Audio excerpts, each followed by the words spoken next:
នៅក្នុងយុគសម័យបច្ចេកវិទ្យា Digital វិស័យអគ្គិសនីកំពុងរីកចម្រើនយ៉ាងលឿននិងឆ្លាតវៃជាងមុន EDS Electric សូមណែនាំជូនលោកអ្នកនៅគេហទំព័ររបស់ពួកយើងដែលជួយដល់លោកអ្នកក្នុងការស្វែងរកព័ត៌មានផលិតផលរបស់ពួកយើងបានកាន់តែងាយស្រួលជាងមុនគ្រាន់តែចូលទៅកាន់ www.eds.eu.com រួចចុចនៅលើប៊ូតុង Explore Products លោកអ្នកនឹងឃើញមានផលិតផលជាច្រើន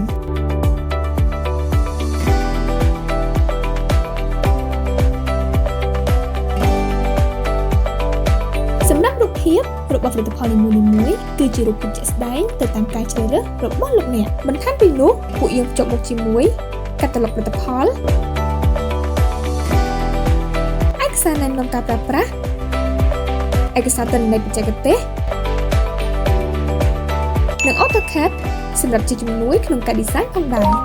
ឬកាន់តែងាយស្រួលលោកអ្នកក៏អាចស្វែងរកផលិតផលតាមរយៈ